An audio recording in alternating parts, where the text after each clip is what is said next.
Hey everyone, thanks for tuning in. If you're new here, consider subscribing.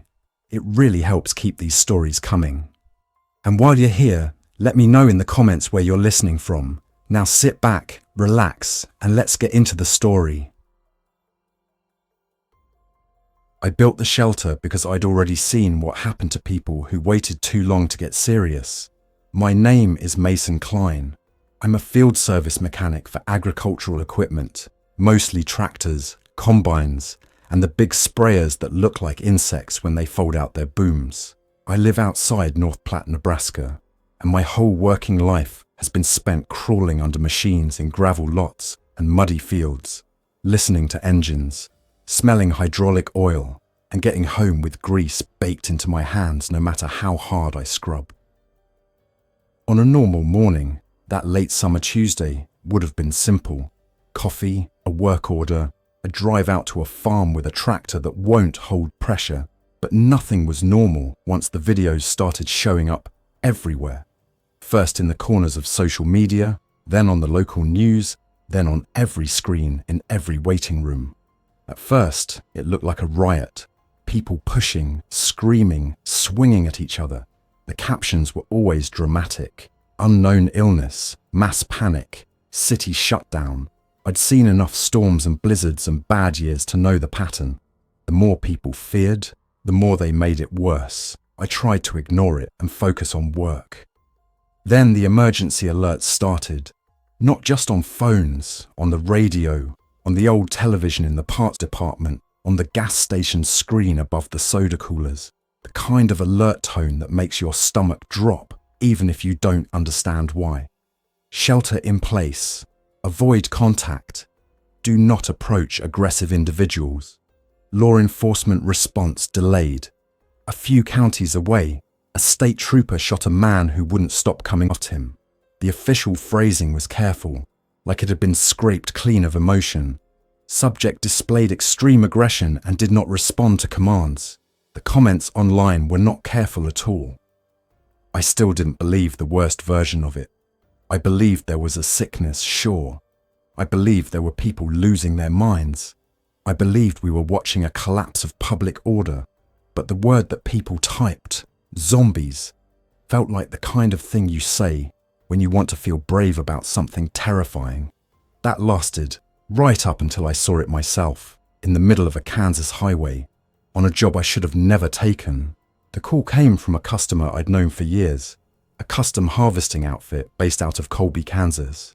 They were running a big, articulated tractor that hauled grain carts and pulled a lowboy trailer when they shifted equipment between jobs. The driver said it stalled, restarted, then stalled again.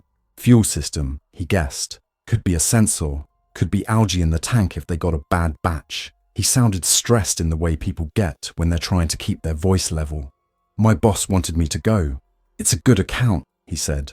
They're stuck. Get it done. Get back. I packed like I always did. Tool bag, laptop with the diagnostic program, a multimeter, spare filters, a couple of hoses, a pressure gauge, and a jug of diesel additive. I threw in extra water and a cooler without even thinking about it because the alerts had made me uneasy. I didn't bring anything like a rifle. I wasn't that guy. The drive south was quieter than it should have been. Fewer semis, fewer families, a lot of vehicles parked crooked at the edges of lots like they'd been abandoned in a hurry. A billboard outside McCook still advertised a county fair that wasn't going to happen now. A radio host in North Platte said the governor was asking people to remain calm. Another host on another station said the National Guard was deployed. Nobody had details that sounded real. By the time I hit Interstate 70, it was like the world had tipped slightly out of alignment. The sky was bright, the corn was still tall, the wind still made the same sound through the grass, but the human layer, traffic, routine, normal movement had thinned. I met the outfit at a truck stop outside Hayes. They had their tractor parked behind the building, away from the pumps. It was a modern, four-wheel drive articulated machine in the 400 horsepower class. Something built to drag a wide implement all day without flinching. It was also expensive enough that the owner was practically shaking when he talked about it. The driver, was a man named Reed, maybe in his late 30s, a sunburned face with deep creases. He looked like he hadn't slept. "It just dies," he said, pacing. "Like it gets choked, then it fires back up, then it dies again.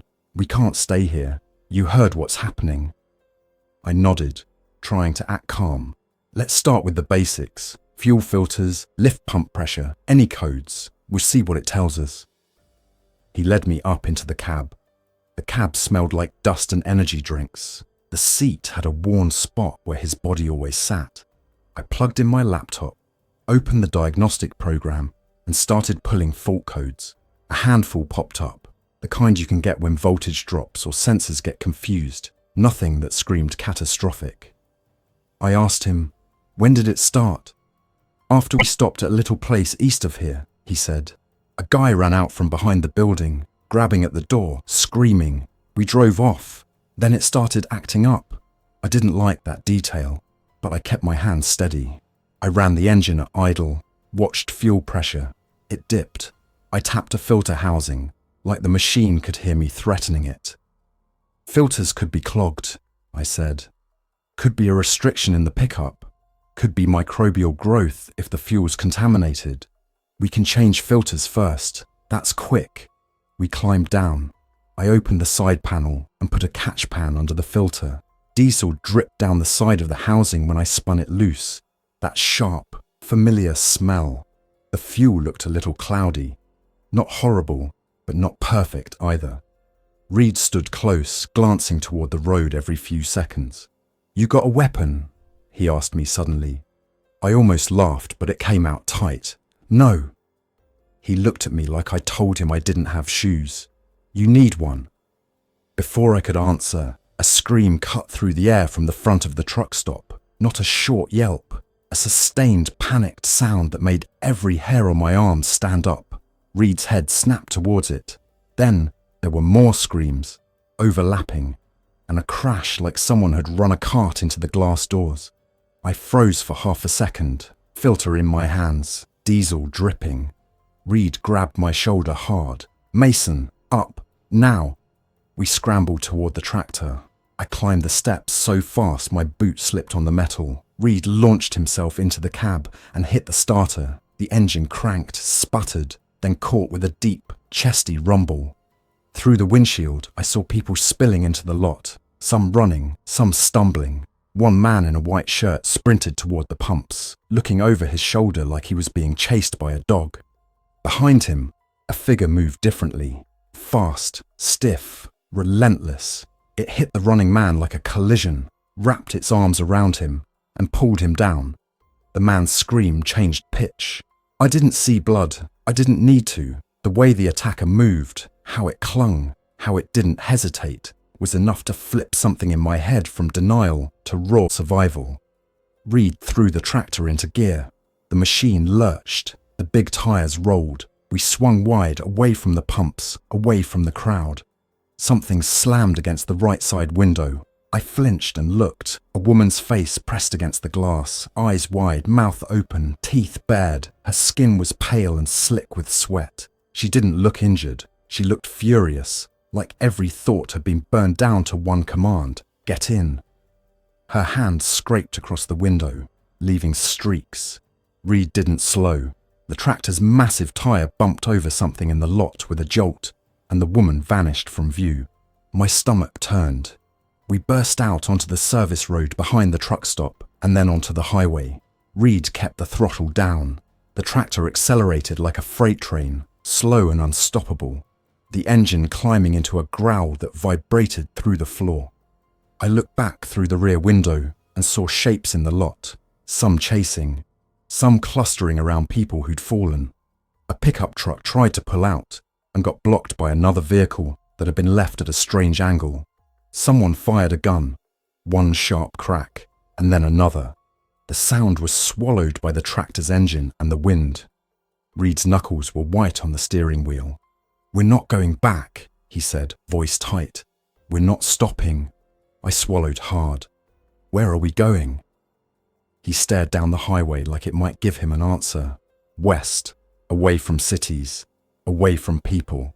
I stared too, and the flat Kansas landscape seemed suddenly huge and exposed. No trees big enough to hide behind, no hills to disappear into. Just road, fields, and the long distance. The tractor shuddered once, and the engine stuttered. Reed swore. No, no, no, no. Fuel pressure dropped again. The engine didn't die, but it threatened to. We need to fix it, I said, forcing myself to think like a mechanic instead of terrified passenger. If the filter's clogged, it'll keep starving. If it quits out here, we're a sitting duck. Reed's eyes flicked to me. Then you fix it. Fast. We found a place to pull off where the highway shoulder widened, near an access road to a field. Reed swung the tractor off the pavement and onto packed dirt, stopping with the machine angled so we could see both directions. He didn't shut it down. He kept it idling, engine loping unevenly. I climbed down, heart pounding, and went straight to the side panel. The filter I'd removed was still off, the housing open. Diesel splashed lightly into the pan with the engine running, and I cursed under my breath. "Kill it for 30 seconds!" I shouted up. "Just while I seat the new filter." Reed hesitated, then shut it down. The sudden quiet was worse. Without the engine, I could hear distant sounds, wind, insects, and, faintly, sirens somewhere far off. I slapped the new filter on, tightened it, primed the system with a hand pump until my forearm burned. I checked the other filter in the series, swapped that too.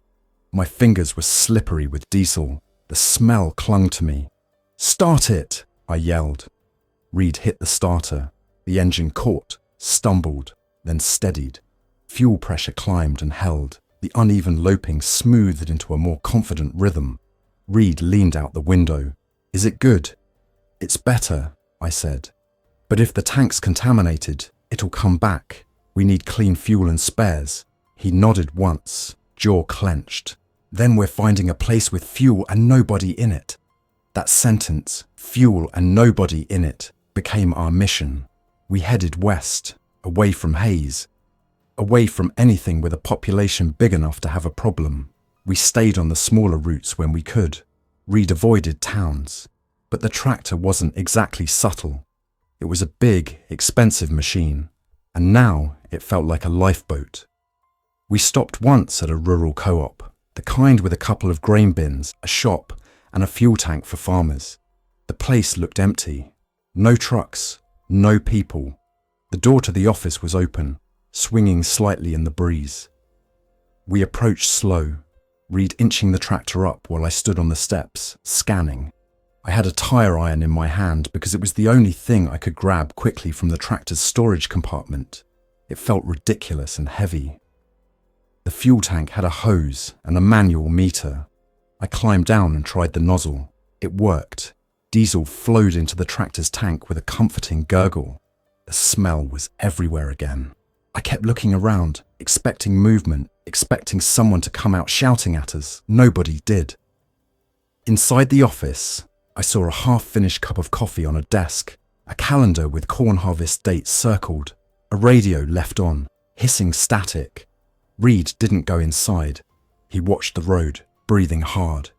When the tank was topped off, I grabbed 2 5-gallon containers from the co-op storage area and filled those too, then loaded them into the tractor's rear storage box.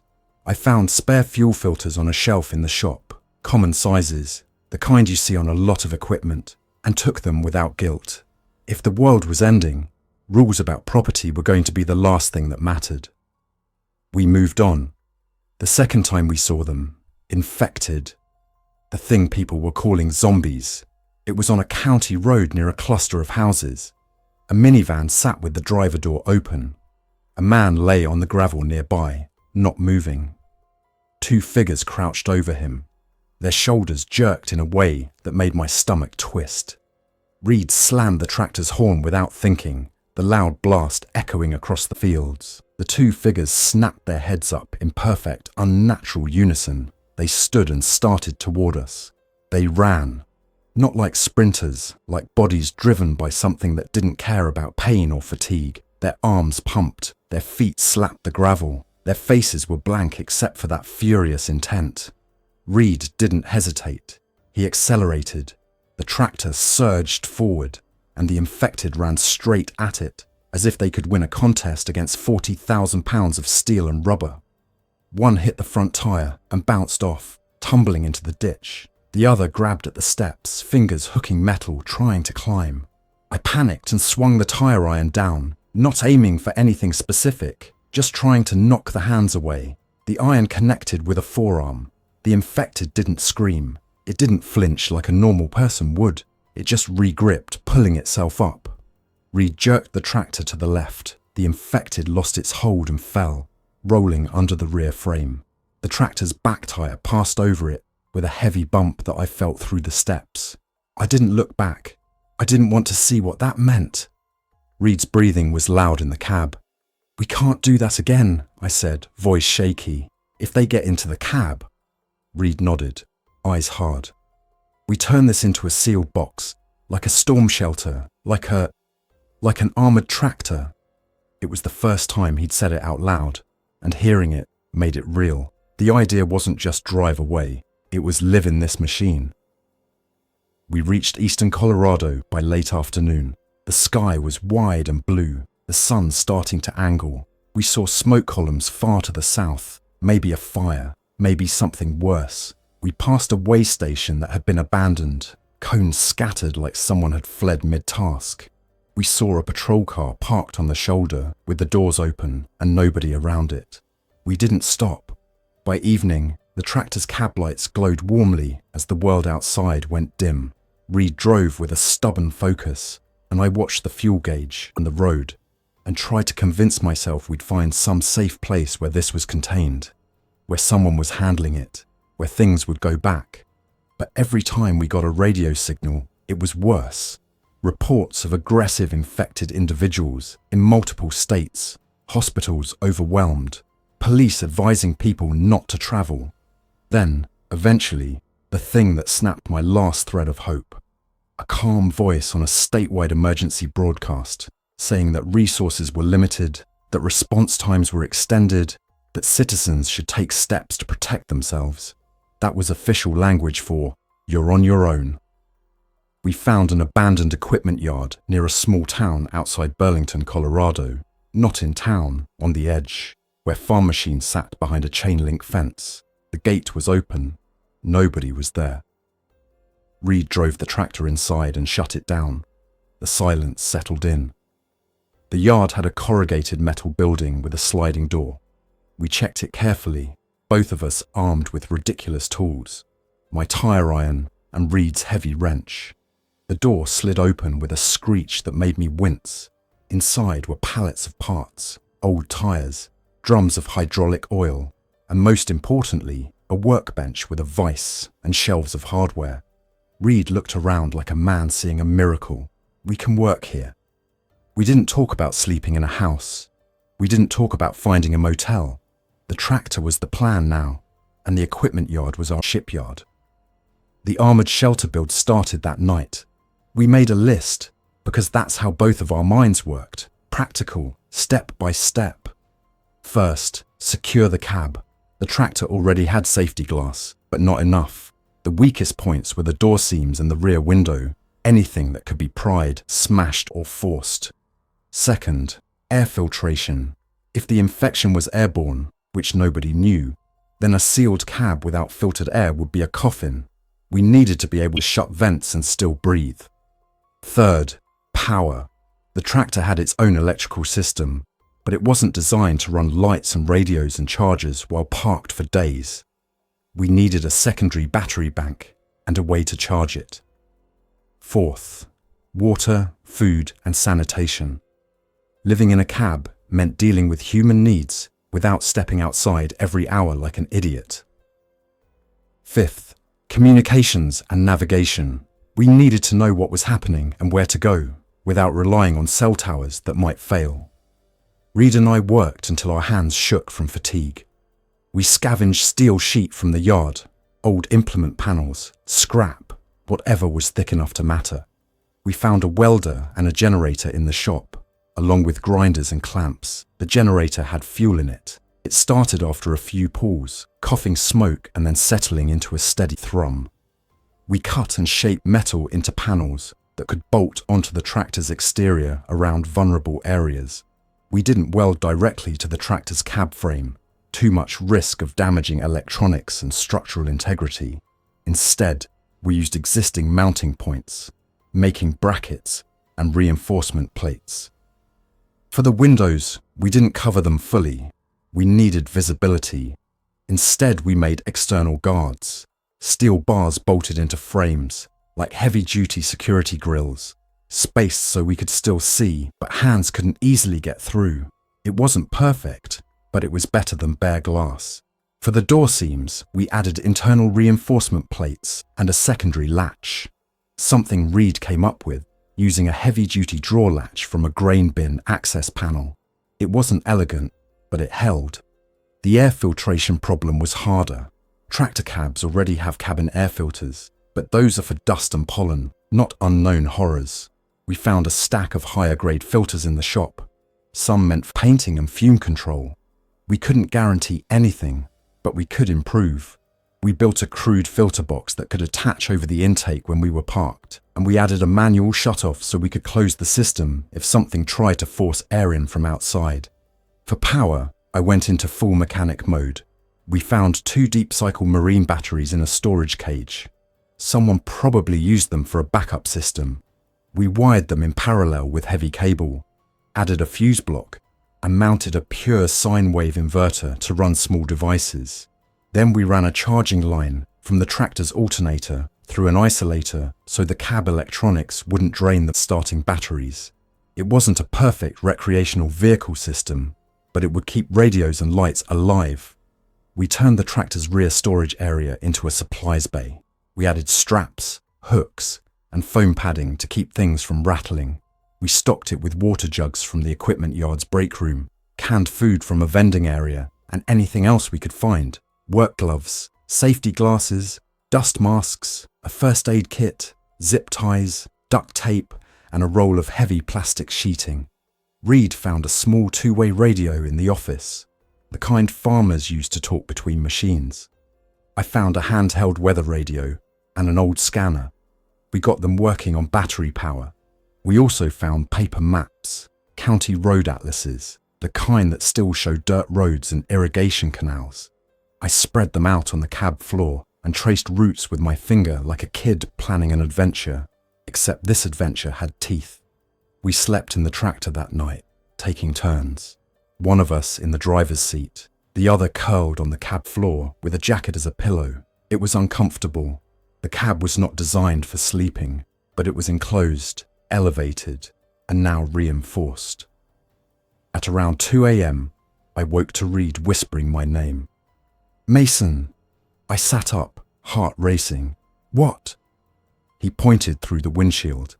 In the moonlight beyond the fence, a figure stood in the road, then another, then another.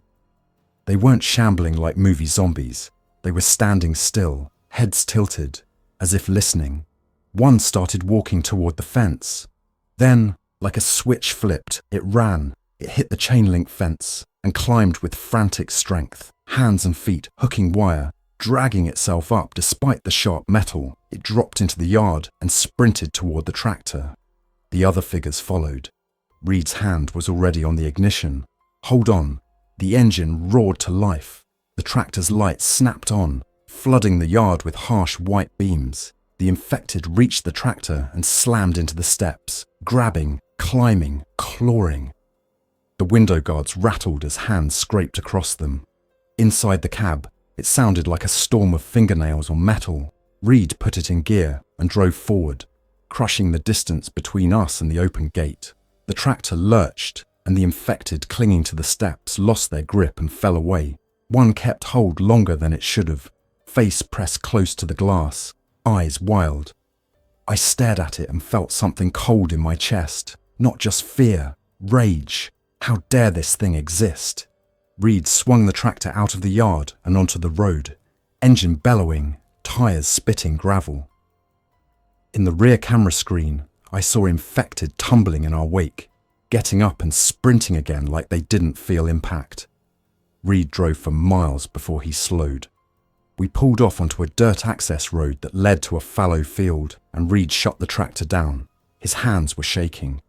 "They followed us," he said. "They heard us." I nodded, throat dry. "They're attracted to sound. Light too, maybe." Reed stared out at the dark. "Then we don't stay in one place. We keep moving, quiet when we can, loud only when we have to." That became rule number 1 of the armoured tractor shelter. Mobility is safety. The next day, we met the third person who would change everything. We were skirting the edge of a small town in eastern Colorado. No reason to go in, but we needed to check for supplies, maybe fuel. We kept to back roads, moving slow. The tractor's size made every choice feel like steering a building. We saw a pickup truck parked sideways across a gravel lane, blocking it. The truck bed held a stack of fencing panels and a blue plastic barrel. A man stood near it, waving both arms. Reed slowed but didn't stop. The man held up his hands, palms out, trying to look non-threatening. He was maybe mid-50s, lean, wearing a worn ball cap and work boots. He looked exhausted but not frantic. He shouted something I couldn't hear through the glass. Reed glanced at me. Could be a trap. I looked closer. The man's eyes were focused. His movements were controlled. He didn't move like the infected. I pointed to the truck bed. He's got water barrels and fencing. He might be building something. He might need help. Reed eased the tractor forward another 10 feet and stopped, keeping distance. He cracked the window just an inch, enough to speak. "What do you want?" Reed called. The man took a step back, as if to show he wouldn't rush us. "Name's Calvin Mercer," he shouted. "I'm a volunteer firefighter. I'm not infected. I'm not armed unless you count a fence post. I've got a radio. I've been trying to find people who aren't out of their minds." Reed's jaw tightened. "Why are you blocking the road?" Calvin pointed down the lane. "There's a group of them, in the ditch up ahead. They've been moving back and forth like they're tracking. I blocked it so nobody drives into it by accident." I felt a strange surge of relief at the sound of a normal, coherent voice. Reed didn't look convinced, but he opened the window a bit more. "We're not stopping long." Calvin nodded. "I don't want long. I want options. You got a machine that can move. That's gold right now." He squinted at the tractor's window guards. "You armoured it." "Working on it," I said before I could stop myself. Calvin stepped closer, still careful. "There's a county road maintenance yard west of here. They keep diesel. They keep salt, gravel, equipment. It's fenced. It's got buildings you can work in. I tried to get in yesterday, but I couldn't do it alone without making noise." Reed's eyes narrowed. "Why are you alone?" Calvin's face tightened. "Because my station got hit. People thought they were safe there. We weren't. I got out, that's all." He didn't add details. He didn't need to. Calvin pointed again. "You want fuel, supplies, and a place to improve that rolling shelter? Come with me. If you don't like what you see, you leave. But you're going to need diesel, and you're going to need allies." Reed looked at me. For a moment, I could see him weighing the risk, the way you weigh a mechanical diagnosis. Probabilities, consequences. What happens if you do nothing? I said quietly, "We can't do this forever with just 2 people. We get sick. We're done. One of us gets hurt. We're done. We need someone who can watch while we work." Reed stared out at Calvin, then nodded once. "Okay, you lead. No surprises." Calvin exhaled like he'd been holding his breath for days. He climbed into his pickup, moved it out of the way, and started driving west at a steady pace. Reed followed in the tractor, keeping enough distance that we could run if we had to. The county maintenance yard was exactly what Calvin promised. Chain-link fence topped with angled extensions, a lock gate, a big metal building, a couple of smaller sheds, and a row of parked equipment, a motor grader, a dump truck, a loader. Calvin had bolt cutters. He held them up like he was presenting a gift. "Took them from my station before I left." He cut the lock with a snap that made Reed flinch. We pushed the gate open just enough for the tractor, then pulled it closed behind us and wired it shut with heavy tie wire.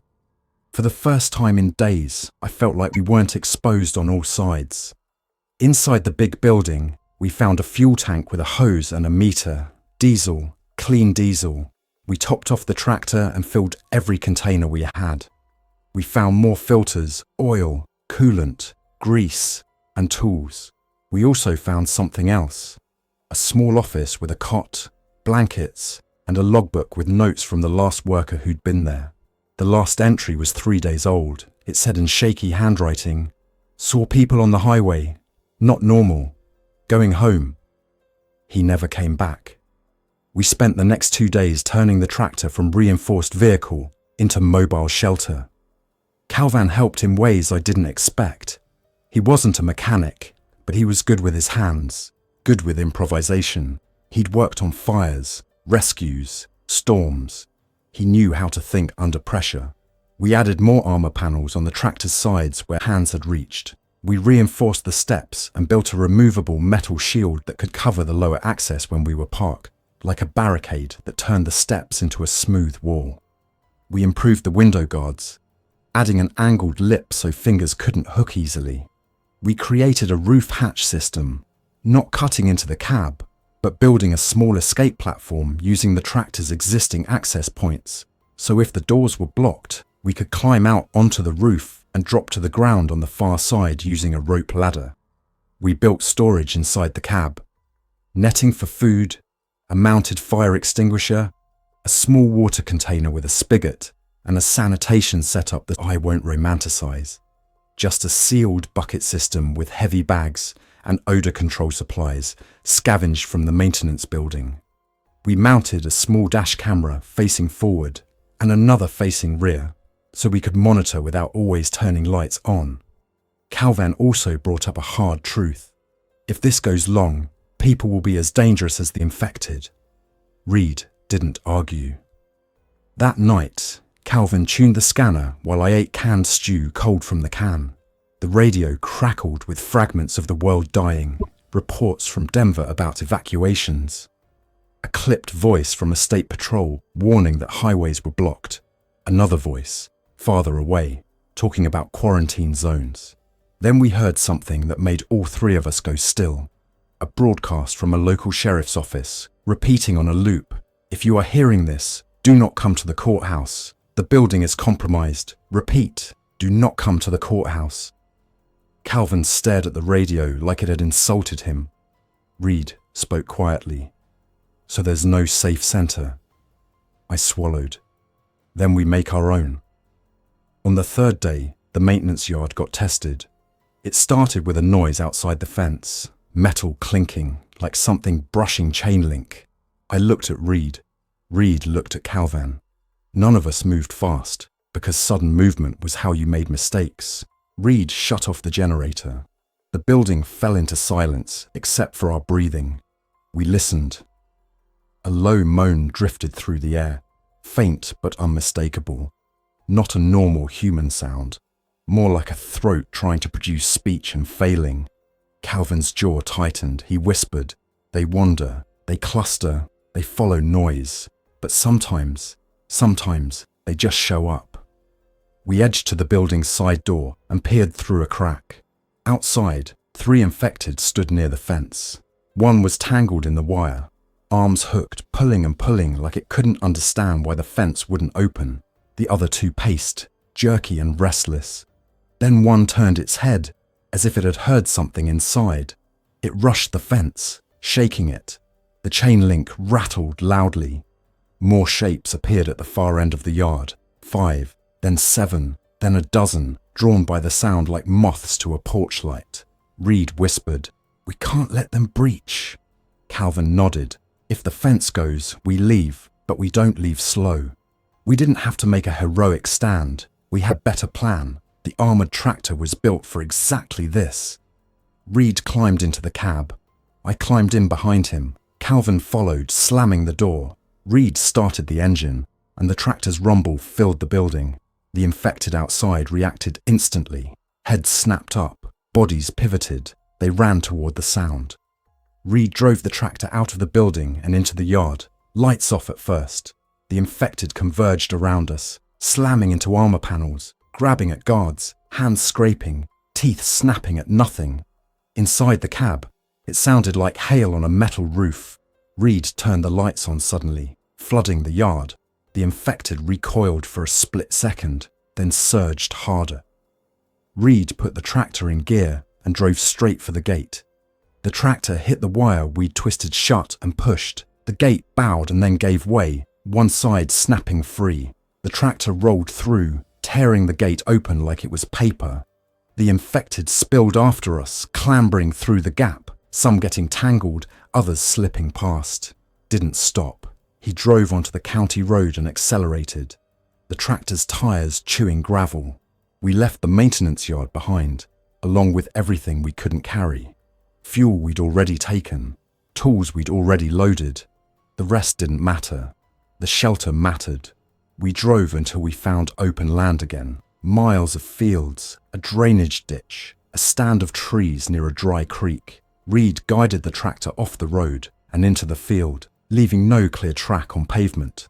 We stopped behind the trees, hidden as much as a tractor can be hidden. We shut down.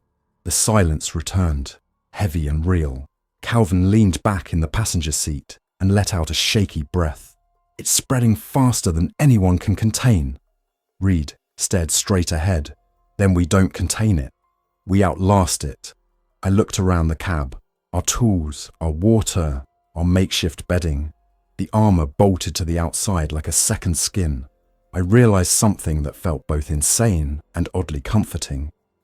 We had built a moving bunker, a shelter on wheels that could crawl across the country if it had to. But a shelter doesn't mean anything if you don't have a destination. That conversation started that night. Calvin's idea was simple. Go where people aren't. Wide open spaces. Places with fewer mouths, fewer crowds, fewer chances for chaos. He talked about eastern Colorado's emptiness, the sandhills back home in Nebraska, the high plains. He also mentioned something else. A friend who managed a remote grain storage site north of Sterling, Colorado. Big bins, a fence perimeter, diesel tanks, and a small office building. Grain bins are basically castles, Calvin said. Steel walls, ladders, elevated platforms. If we can secure a site like that, we can have a base. The tractor can be the scout vehicle, the supply runner, the emergency shelter, but we need somewhere to build from. Reed nodded slowly. A base and a mobile shelter. That's a real plan. I felt the plan click into place in my mind, the way a mechanical problem does when you finally see the cause. It wasn't about wandering forever. It was about creating a system, base plus mobility. We left before dawn, driving north and west on small roads, avoiding interstates. We passed through places that looked untouched at first glance. Quiet towns with empty streets, flags still flying, sprinklers still misting lawns in the early morning.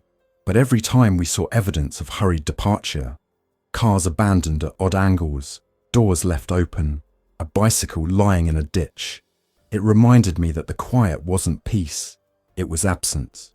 We reached the grain site on the second day of travel, after skirting around larger towns and sleeping in the tractor both nights. The grain facility sat alone on flat land, a cluster of tall metal bins and a long conveyor system surrounded by a fence. A small office building stood near the entrance. As we approached, I saw something moving near the gate. Reed slowed. Through binoculars, another item we'd scavenged, I saw a man standing at the fence, waving both arms. He looked thin, wearing a bright orange safety vest like he wanted to be visible from space. Calvin's voice tightened. That might be Dale. That's my friend's friend. He said there was a manager here. We stopped 100 feet away, just like before. Reed cracked the window. The man shouted, "Calvin, that you?" Calvin leaned forward. "Dale?" The man nodded rapidly. Yeah, it's me. Get in here fast." Reed kept his tone hard. "How many inside?" Dale's face flashed with something like shame. "Just me. Was more. Not now." He pointed to the fence line. "They came last night. I stayed in the office. I kept quiet. They're gone for now." Reed looked at me, then Calvin. I said quietly, We can secure this. If it's empty, we can make it work. Calvin nodded. We came for this. Reed took a slow breath. Okay, but we do it smart. We drove up to the gate. Dale unlocked it with shaking hands. We rolled inside and shut it behind us, wiring it closed again. Same as the maintenance yard, but stronger this time, because the fence posts were heavier. The grain site was a gift. Diesel tank on a concrete pad, tools in a maintenance shed, water in the office, food in the form of grain itself. Harder to use without processing, but still a resource. And the bins gave elevation and a view across miles. We spent the first day doing nothing but securing. We walked the perimeter in pairs, one watching while the other checked fence integrity. We found weak spots and reinforced them with spare panels and wire. We blocked the main gate from inside with a piece of heavy equipment, forklift, parked like a barricade. We cleared the office building and the maintenance shed carefully. Dale stayed close, talking too much, trying to fill the silence. He told us his job was grain handling, that he'd been sleeping in the office for days, that he didn't know what happened to his co-workers beyond they ran, and it got bad. I watched him while he talked. His eyes tracked us like he was afraid we'd disappear. His hands trembled when he held a bottle of water. He wasn't dangerous. He was broken. That night, we set up our first real watch schedule. Reed took the first shift, sitting in the tractor cab with the engine off, listening. Calvin took the second shift on the office roof with binoculars. I took the third shift near dawn. Sitting there in the quiet, looking out at the grain bins silhouetted against the stars, I realized how strange our shelter had become. It wasn't just a machine. It was a symbol, something we could retreat into when the world got too close. Around 4:30 a.m., I saw movement at the far edge of the facility. A single infected, wandering near the fence, head tilted. It moved slowly until it heard something, maybe the wind rattling metal. Then it snapped to attention and trotted toward the sound. It hit the fence once, hard, and then kept moving along it, searching for an opening like an animal in a cage. More shapes emerged from the darkness beyond. 3, then 6. They weren't a horde. They were a patrol, drifting through. I didn't shout. I didn't turn on lights. I just watched, breath held, while they tested the fence with hands and teeth and mindless determination. The fence held. They moved on. When dawn came, the sky turned pale and the world looked almost normal again. That normal daylight was its own kind of lie. We lived like that for a week. We improved the site during the day and hid at night, keeping noise low. The tractor became the center of everything.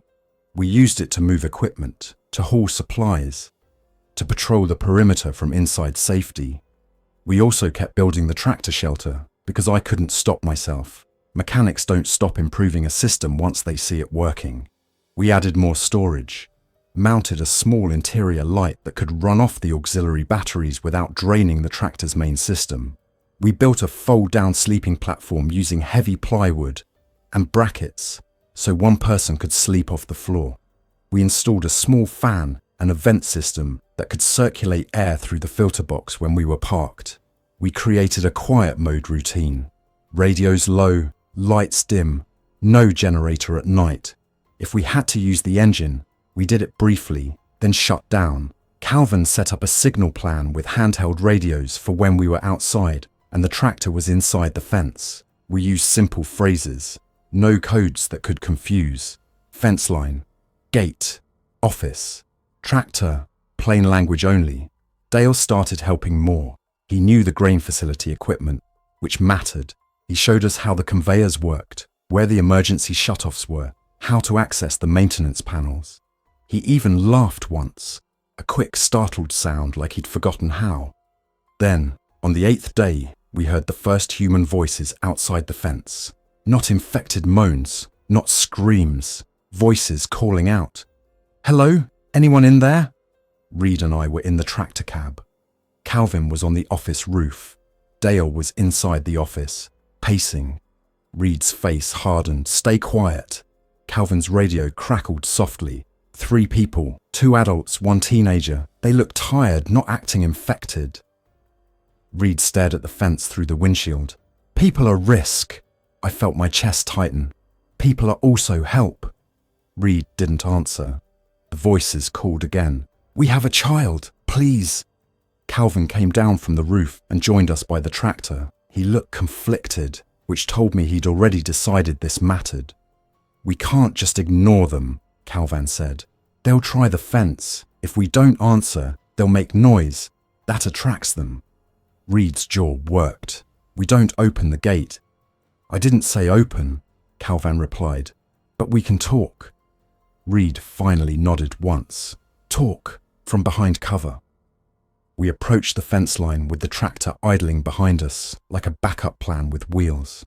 Calvin walked up to the fence but kept distance. Reed stayed near the tractor steps. I stayed with Reed. Outside the fence stood a woman, a man, and a teenage girl. They looked sunburned, dusty, and exhausted. The girl leaned against the woman like her legs were done. The man lifted his hands. My name's Luis Ortega, he called.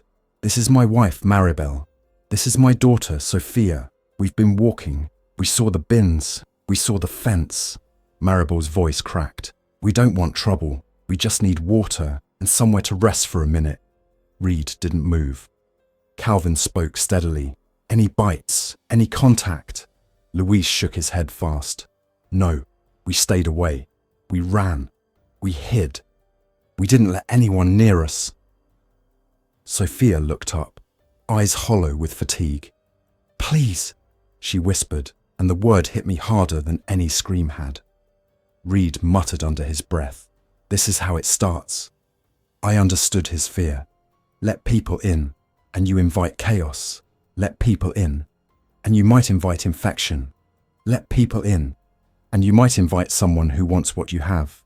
But looking at Sophia, I couldn't pretend I didn't have a choice. I stepped forward slightly. We can give you water through the fence, I said. We can talk. We can figure out what to do next. But we're not opening the gate right now. Luis nodded instantly. Yes, yes, anything. We did it carefully. We passed water bottles through a small gap we cut in a secondary fence section, keeping distance. We watched their hands. We watched their eyes. We watched for any sign of that unnatural aggression. They drank like people who'd been rationing for days. We learned their story in pieces. They'd fled from a suburb east of Denver when things went bad. They tried to drive, but highways were blocked. They'd abandoned their car when it ran out of fuel in a traffic jam that never moved again. They'd walked back roads, sleeping in ditches and empty sheds. They weren't the only ones moving through the land. They'd seen groups of infected near towns, and they'd seen armed people in pickup trucks who shouted at them to keep moving. When they finished drinking, Maribel looked at Calvin and said quietly, "We don't want to take your place. We just want to live." Calvin looked at Reed. Reed looked at me. The decision was written on Reed's face. No. But then the wind shifted, and we heard something far off. Shouts, then a gunshot, then another, echoing across the plains. Luis turned his head sharply. "That's close." Calvin's eyes narrowed. "Too close." Reed climbed into the tractor cab without another word and started it. The engine's rumble felt like a heartbeat. Calvin spoke fast. "We can't keep them outside if there are armed people nearby. That's a problem. It draws attention.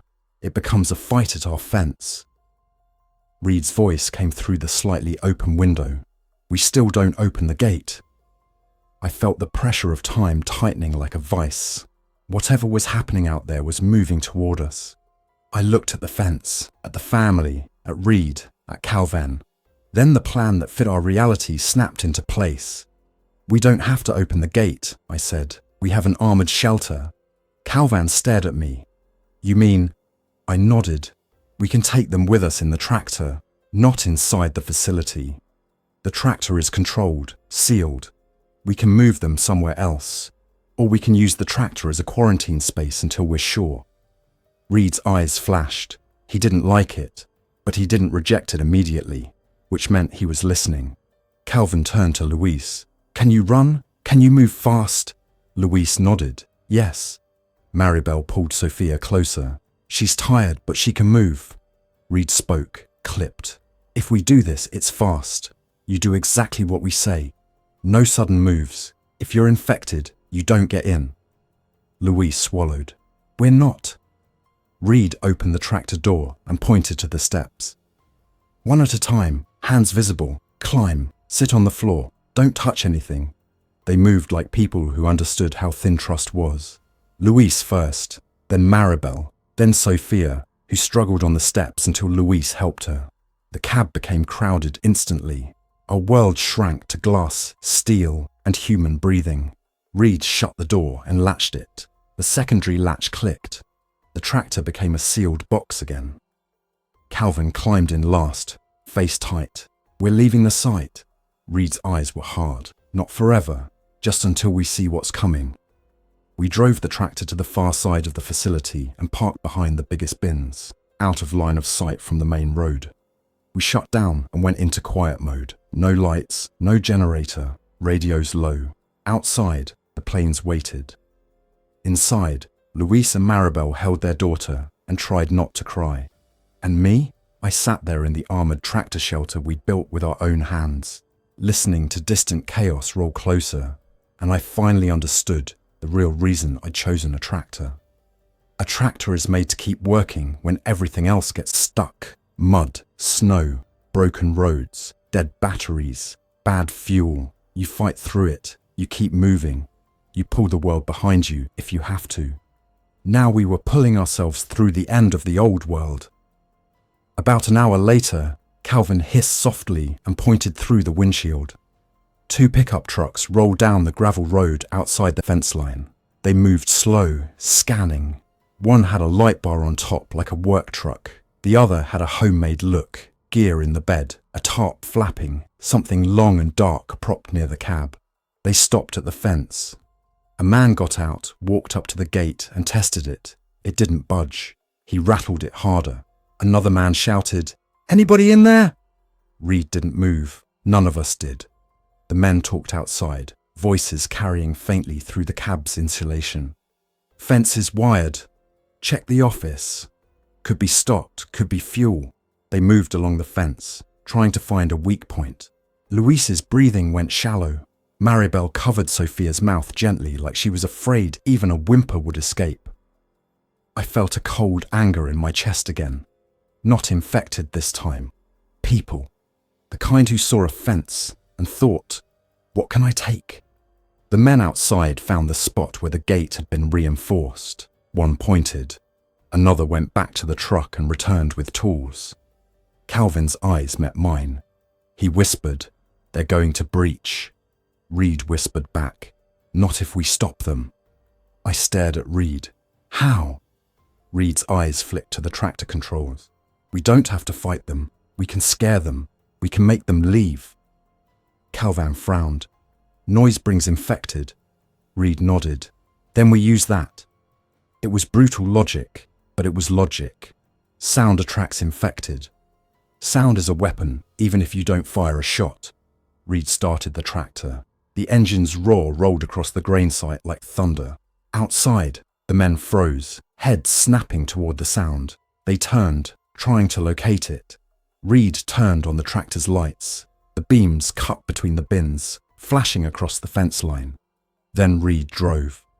The tractor surged forward from behind the bins, huge and unmistakable, rolling toward the fence line at a steady, purposeful pace.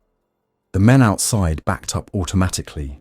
The tractor looked like a charging animal even at low speed. Reed stopped 10 feet from the fence, engine rumbling, lights glaring. Calvin opened the window a crack and shouted, "Leave, now!" The men stared, stunned. One lifted his hands like he was calming a dog. "Hey, we're just looking for help." Calvin's voice was hard. "You're trying to cut a gate. Leave." One man's face twisted. He shouted something back that I won't repeat, because it was the kind of thing that turns people into enemies fast. Then, from beyond the trucks, we heard it. Faint at first, then louder. The moans, the shuffling run, the sound of bodies moving through grass and ditch. The men outside heard it too. Their heads snapped toward the noise. Panic flashed across their faces.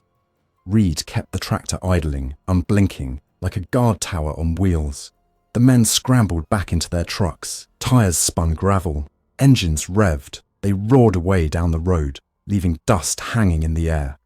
Seconds later, shapes emerged at the far end of the road, infected, drawn by the tractor's engine and lights.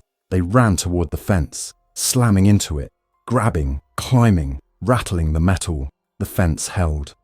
The tractor's engine kept rumbling. Reed shut off the lights and then shut down the engine. Quiet again.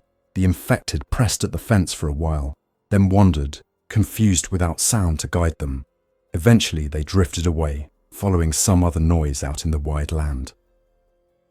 Inside the cab, nobody spoke for a long time. "Finally," Sophia whispered, barely audible, "you saved us." Reed didn't look back at her. He stared straight ahead and said something that surprised me. "We saved the fence," he corrected softly. But I knew what she meant, and I knew what Reed meant too. Everything we did now was about systems, layers of safety, choices that reduced risk, not heroics, not speeches, just practical survival. Over the next month, our little group became something real.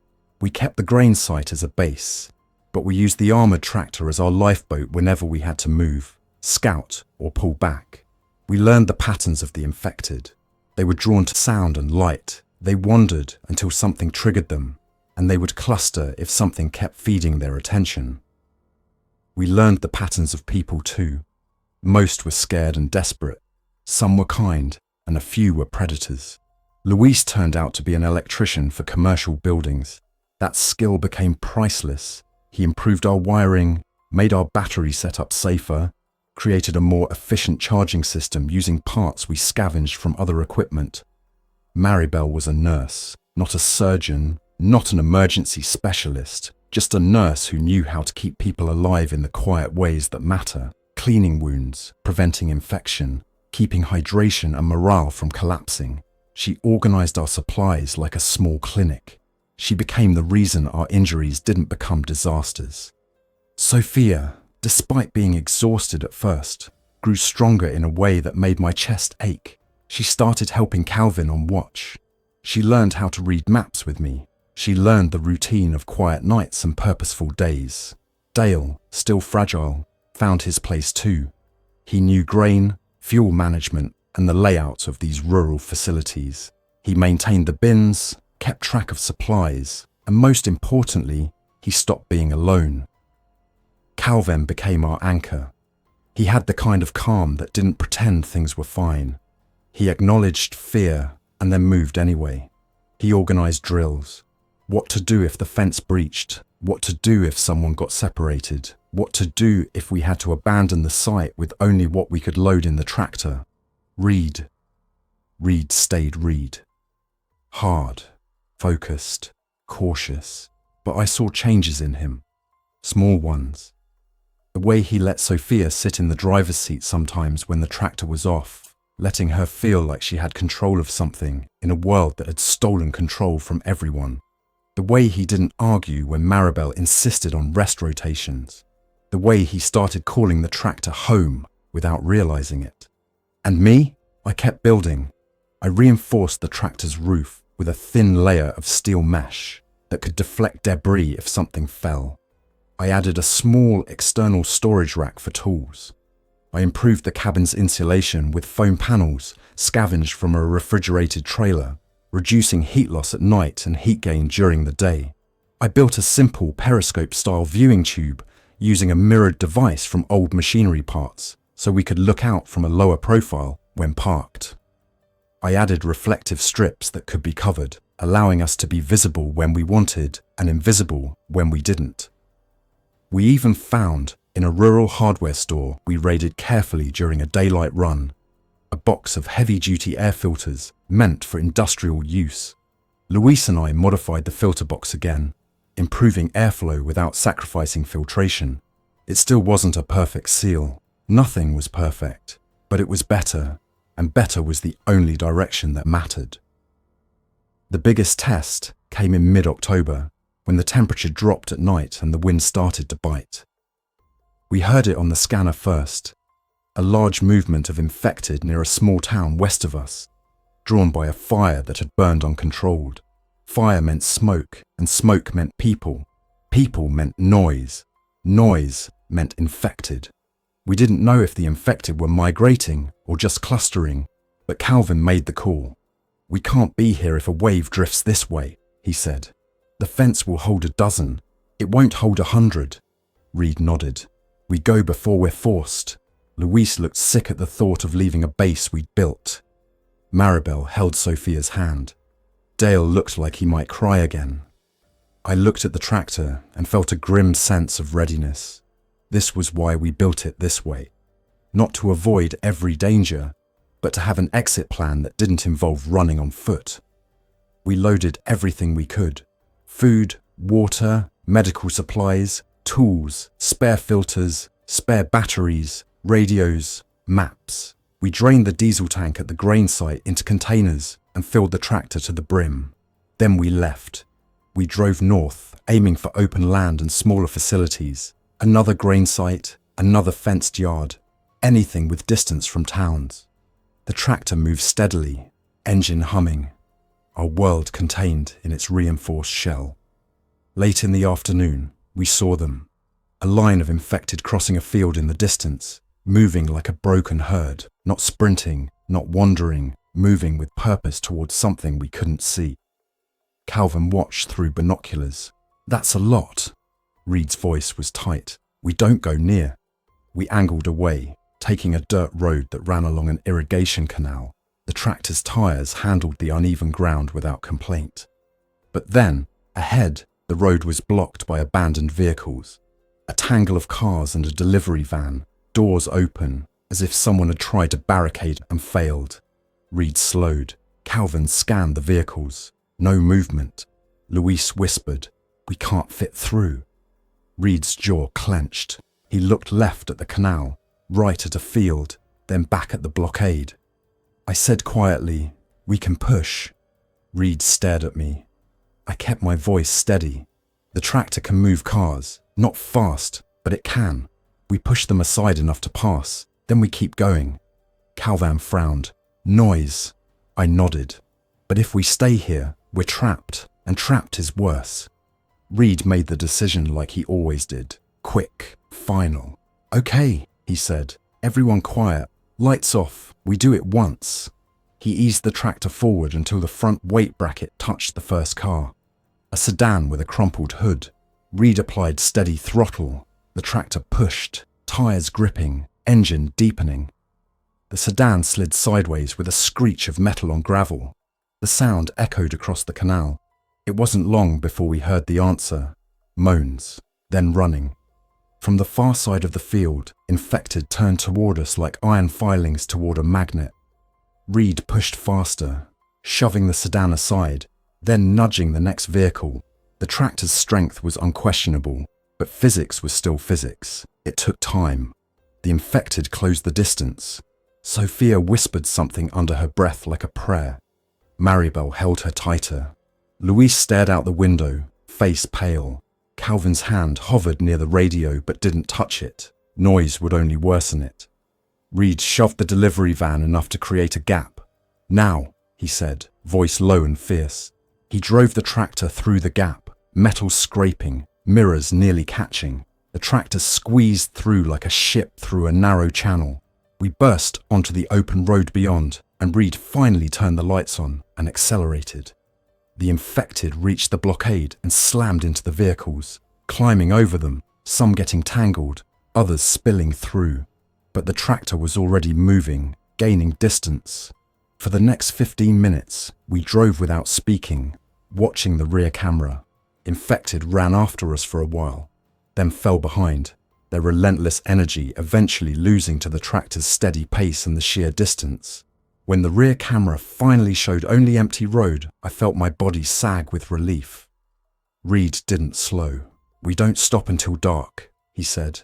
We found a place that night that felt like a miracle, a small fenced equipment lot for an irrigation company, out in the middle of nowhere, with a locked gate and no sign of recent activity. We cut the lock, pulled in, and wired it shut behind us.